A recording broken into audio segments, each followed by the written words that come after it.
का दिन, आज का दिन भगवान शिव जी से ये जुड़ा हुआ दिन है। कहते हैं कि माता पार्वती को आज ही के दिन उन्होंने पत्नी स्वीकार किया था, उनकी शादी एक हुई थी। तो इस प्रकार से इस दिन का अपना एक महत्व है और आज ये हर्ष और उल्लास का यह त्योहार है। ये केवल इंसानों के लिए नहीं है, मैं समझता हूं प्रकृति का भी ये एक त्योहार है, क्योंकि वर्षा काल के समाप्ति के बाद एक खुशहाली, एक हरियाली ये प्रकृति भी पैदा करती है। और यदि इस वर्षा के कारण से कभी कोई मानो संकट भी आ जाए, जैसे भी बाढ़ आई है, तो उसके बाद हम अपनी दिशा को ठीक करने के लिए एक संकल्प भी लेते हैं कि किसी संकट को पार करने के लिए हमारा जो धन धान्य अब आगे होगा, उससे ही संकट भी हमारे दूर होंगे। भाइयों बहनों, महिला का सम्मान, समृद्ध हमारी संस्कृति, ये जैसा बताया कि त्योहारों का एक प्रकार से बीज तीज ने बोया है, तो इसके अंदर हमारी जो खुशी का एक लहर का जो एक प्रारंभ होता है, लोकगीत हैं, लोक संगीत है, हमारे यहां रागनियां हैं, सांग है, खुशी का उद्गार, ये इस तीज से प्रारंभ होता है। कैसे प्रकृति में इसके जो संकेत मिलते हैं। अभी एक चीज शायद आपने कभी देखी कि नहीं देखी, मैं छोटा होता था, गांव में बरसात होती थी, यही दिन होते थे, वर्षा के बाद रेत में से, वैसे तो बहुत वर्षा के लाभ होते हैं, एक चीज हमने उस समय देखी, एक तीज नाम का जीव, कुछ प्रदेशों में उसको लाल गाय कहते हैं, छोटा जीव होता है, रेत में से निकलता है, और जब हम जाके देखते हैं, हथेली पर लेके रखते हैं, मखमली एकदम, इतना प्रकृति का सुंदर रूप, उसको भी तीज कहते हैं। तो इस तीज के नाते से आपने पता नहीं उसको कोई भी देखा नहीं देखा,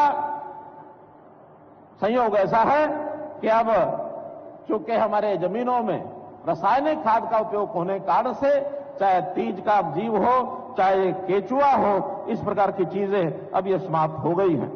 भाइयों बहनों, तीज त्योहार के समय हम लोग हरियाली के लिए स्वयं भी प्रयत्न करते हैं। जगह जगह मैदान में, जगह जगह हमारे खेतों में, हमारे स्कूलों में, हमारे सार्वजनिक स्थानों पर पेड़ लगाने का बहुत बड़ा हम काम करते हैं। और पेड़ लगाने से भी, जैसा ये एक प्रदूषण की बात कही गई है, उसको समाप्त करना है, जैसा ये ग्लोबल वार्मिंग की बात कही गई है, उसको ठीक करना है, तो ये पेड़ लगाना, ऑक्सीजन बनाना एक बहुत बड़ा काम इन दिनों में हम करते हैं। और मुझे लगता है कि हम सबको संकल्प लेना चाहिए कि हर व्यक्ति साल में एक बार किसी अच्छे प्रसंग पर, चाहे हमारा कोई जन्मदिन का अवसर आ जाए, चाहे हमारी और किसी प्रकार की कोई वर्षगांठ आ जाए, हमको जीवन में वर्ष भर में एक पेड़ लगाना चाहिए। सारे जीवन में 10, 20, 30 अगर हमने पेड़ बढ़ा दिए तो बहुत बड़ा प्रकृति के साथ एक प्रकार का हम सम्मान करेंगे और मानवता के साथ न्याय होगा। भाइयों बहनों, जैसा बेटी बचाओ बेटी पढ़ाओ की बात हमने की, यह प्रदेश एक समय था बेटी मारने वाला प्रदेश माना जाता था, लेकिन मैं धन्यवाद करता हूं प्रधानमंत्री जी ने इस प्रदेश में अलख जगाई, जो 871 उस समय हमारा जेंडर रेशो हो गया था महिला और पुरुष का, वो आज बढ़कर के 927 हो गया। भाइयों बहनों, 927 हो गया। बहुत बड़ा अंतर एक उसमें आया है। महिलाओं के सशक्तिकरण के लिए हमने बहुत से कार्य किए हैं, चाहे वो शिक्षा क्षेत्र हो, चाहे वो राजनीतिक क्षेत्र हो। हमने पंचायतों में 50% महिलाओं का प्रतिनिधित्व तय कर दिया है कि हमारे प्रतिनिधि पंचायती राज में जितने पुरुष होंगे उतनी महिलाएं भी होंगी। और ये हरियाणा पहला प्रदेश है इस प्रकार की गारंटी देने वाला प्रदेश। शिक्षा में हमने महिला कॉलेज, जितने पिछले 5 साल में 7 साल में कॉलेज हमने खोले हैं, आधे कॉलेज केवल महिलाओं के लिए हैं, बाकी आधे कोएड एजुकेशन के हैं, जहां महिला पुरुष दोनों पढ़ सकते हैं। एक प्रकार से महिलाओं को पढ़ने का अवसर और ज्यादा बढ़ गया है। और कभी कभी तो मुझे भी हैरानी होती है, जब कभी पुरस्कार वितरण के कार्यक्रम स्कूल में, कॉलेज में, यूनिवर्सिटी में होते हैं, तो मैं देखता हूं उस प्रथम लाइन में जो टॉप करते हैं उसमें 80% छात्राएं होती हैं, मात्र 20% लड़के रह गए। अच्छी बात भी है, थोड़ी चिंता की बात भी है। अब कभी छात्रों का, बेटों का सम्मेलन होगा तो मैं कहूंगा भैया मुकाबले में थोड़ा आगे बढ़ो, वरना संतुलन दूसरा गड़बड़ा जाएगा। महिलाएं काफी आगे बढ़ गई, पुरुष पीछे रह गए तो समाज में संतुलन ये भी अच्छा नहीं है। कई प्रकार के दोष हमारे पुरुषों में, बेटों में आ गए हैं। अभी मैं कल पढ़ रहा था, पंजाब में एक मुहिम चलाई गई है, बेटा बचाओ अभियान। उन्होंने बेटा बचाओ अभियान क्यों चलाया? क्योंकि हमारे परिवारों के बेटे वो नशे की तरफ, ड्रग्स की तरफ आगे बढ़ रहे हैं, उनका भविष्य अंधकारमय हो रहा है। आज पंजाब में है, कल वो हरियाणा में भी हो सकता है। उसकी जिम्मेवारी भी ठीक रखने की हमारी इस मातृशक्ति की है कि अपने बेटे बेटियों को सबको समृद्ध करना है, तो बेटियों को तरफ भी ध्यान करो। इस नशा के विरोध में जो आवाज उठा सकते हो आप आवाज उठाओ, सरकार आपके साथ खड़ी है, चिंता मत करना। इसलिए महिलाओं के सशक्तिकरण में हमने इनके रोजगार के लिए सेल्फ हेल्प ग्रुप्स बनाए हैं, और मुझे लगता है कि हरियाणा की प्रगति ये बहुत प्रदेशों से काफी अच्छी है। हमारा हरियाणा इस समय 57,376 स्वयं सहायता समूह ये बना करके 5 लाख से ऊपर महिलाएं वो इसकी सदस्य बनी हैं। अभी मैं जनसंवाद के कार्यक्रम में बहुत विधानसभा में गया, हर जगह महिलाओं ने, जैसे आज यहां पर स्टॉल लगाए हैं, ऐसे स्टॉल लगे हुए मिले मुझे। जगह जगह अपने जो उत्पाद हैं उनको लेकर आती हैं बहनें और उसकी वहां बिक्री करती हैं।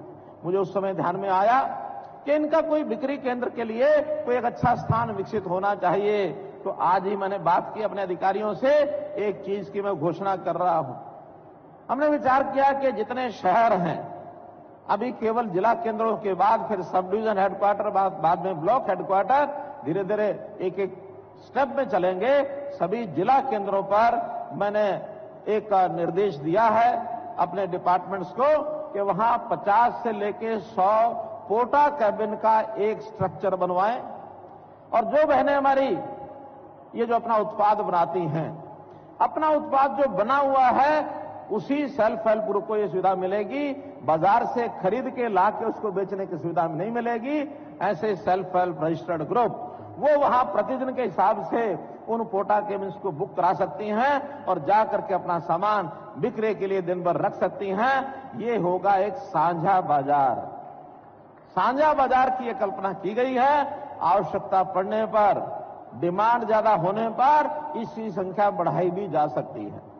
कम से कम एक हाट जैसे होते हैं, साप्ताहिक हाट, ऐसा वो साझा बाजार हमारी सेल्फ हेल्प ग्रुप को, बहनों के लिए, और एक सुविधा ये उनकी हम दे रहे हैं। हमने बहुत प्रकार के फंड्स इनके लिए क्रिएट किए हैं।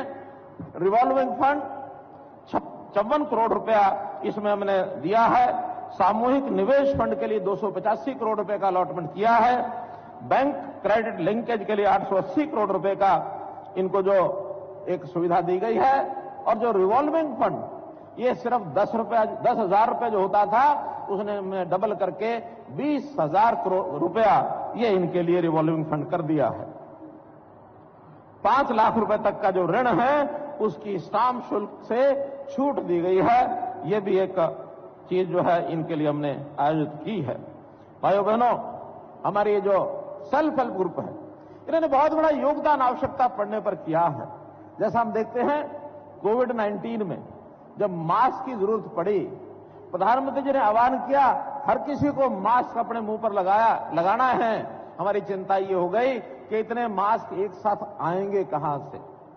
तब ये विचार आया कि हमारी सेल्फ हेल्प ग्रुप में की बहनें जो सिलाई का काम करती हैं, उन सबके जिम्मे हमने लगाया कि आप जितने ज्यादा मास्क बना सकते बनाइए। और मुझे प्रसन्नता इस बात की, थोड़े दिनों में ही ये जो हमारे सेल्फ हेल्प ग्रुप हैं, इन्होंने मास्क बनाने का काम अपने हाथ में लिया और उसको हरियाणा की जो आवश्यकता उसकी पूर्ति कर दी।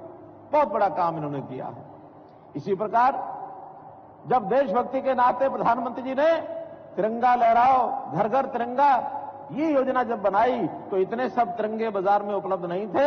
हमने सेल्फ हेल्प ग्रुप को ही कहा कि आप ये तिरंगे बनाइए और एक कीमत रख करके समाज में दीजिए, सरकार को दीजिए, संस्थाओं को दीजिए।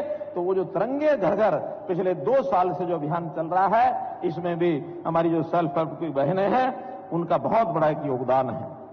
स्थान स्थान पर जहां हमको सेवा के नाते छोटे छोटे ऐसे केंद्र जहां लोगों को सेवा दी जा सके, बहुत प्रकार की सेवाएं हमने इनको दी हैं। 144 कैंटीन्स जो अनाज मंडी में होती हैं या जो शुगर मिल में होती हैं, इस प्रकार की जो कैंटीन्स, मजदूरों की कैंटीन्स चलाने के लिए हमने सेल्फ हेल्प ग्रुप को ही कहा। बहुत से सेल्फ हेल्प ग्रुप ने उसके अंदर अपना भाग लिया है। बैंक सुविधा ये देने के लिए ट्रेनिंग बैंकों ने की। 750 से ऊपर बहनें ये जो बैंकिंग सुविधा देने के लिए प्रदाता बनी, इसका भी लाभ हमको मिला है। भाइयों बहनों, राशन डिपो चलाने के लिए हमने 33% राशन डिपो जो नए दिए जा रहे हैं उसमें केवल महिलाओं को अलॉट किए जाएंगे, ये योजना हमने बनाई है। इसी प्रकार से ये जो मुख्यमंत्री विवाह शगुन योजना या और अन्य प्रकार की जो शगुन योजनाएं चलती हैं, इसमें भी 31,000 रुपए से लेकर के अलग अलग वर्गों के लिए 71,000 रुपया ये उसके अंदर दिया जाता है। तो जो ऐसा वर्ग है जिसको सबसे कम पैसा भी 31,000 रुपया बहनों के विवाह के लिए मिलता है, उसको मैं आज, क्योंकि थोड़ा मुझे लगता अंतर ज्यादा है, तो 31,000 रुपए की राशि को मैं 41,000 रुपया करता हूं ताकि अंतर थोड़ा कम हो जाएगा। पुलिसकर्मी हमारे यहां कैसे ज्यादा बढ़े, लगातार हम 8 साल से प्रयत्न कर रहे हैं। जब हमने सत्ता संभाली थी, महिलाओं की संख्या पुलिस बल में 6% थी और आज बढ़कर के वो 10% पार कर गई है। हमारा लक्ष्य 15% तक महिलाओं की संख्या हम अपने पुलिस बल के अंदर ये ले जाएंगे ताकि महिलाओं की रक्षा सुरक्षा ये अच्छे प्रकार से हो सके। हमारे यहां महिला सशक्तिकरण, इसके नाते से 31 महिला पुलिस थाने ये भी हमने शुरू किए हैं और हेल्पलाइन महिलाओं की 1091 का नंबर ये केवल महिलाओं को दिया है। और महिलाओं के लिए अलग से दुर्गा शक्ति ऐप ये हमने बनाया है, अलग से दुर्गा शक्ति वाहिनी बनाई है, अलग से दुर्गा शक्ति रैपिड एक्शन फोर्स बनाई है। महिलाओं के नाते से ये प्रदेश अब सुरक्षा का हर कदम या महिलाओं के सशक्तिकरण के नाते से हर कदम जो अपेक्षा करते हैं उसको हम आगे बढ़ाएंगे।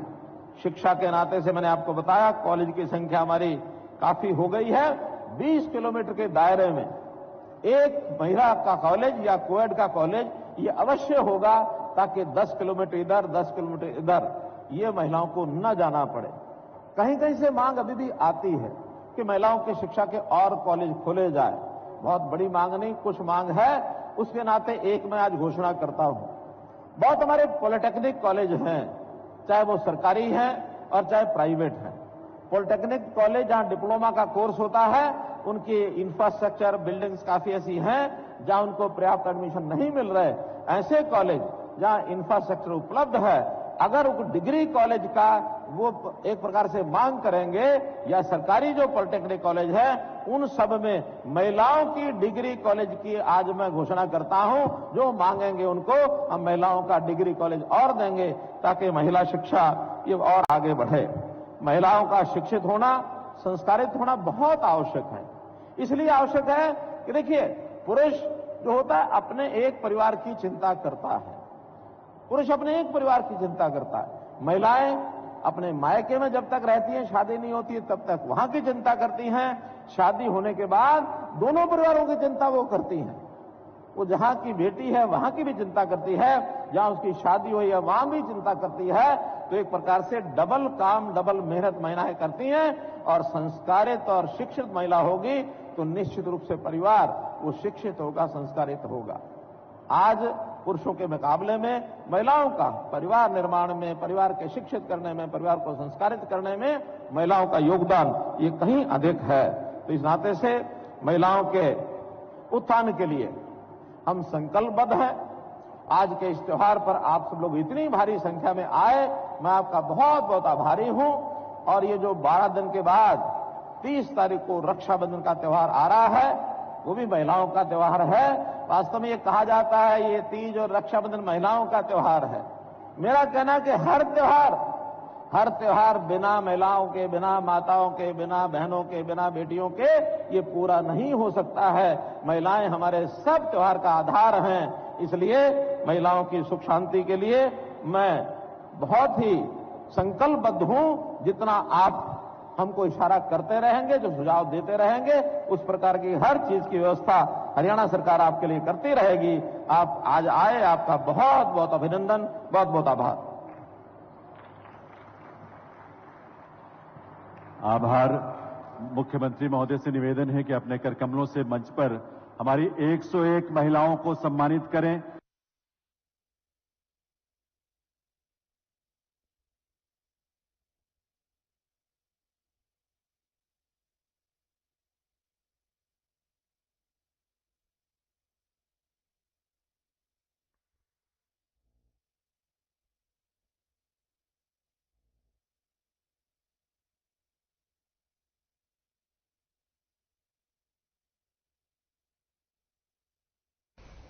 तो आपको बता दें कि आज पूरे देश में हरियाली तीज का त्योहार मनाया जा रहा है और ये तस्वीरें हम आपको पानीपत की दिखा रहे हैं, जहां पर सीएम मनोहर लाल के द्वारा जो है कार्यक्रम में शिरकत की गई है और जहां पर आपको बता दें कि महिलाओं को सम्मानित भी उनके द्वारा जो है किया जाएगा और जिसकी लगातार लाइव तस्वीरें हम आपको दिखा रहे हैं। आपको बता दें कि आज पूरे राज्य समेत पूरे देश में हरियाली तीज का पावन महोत्सव मनाया जा रहा है।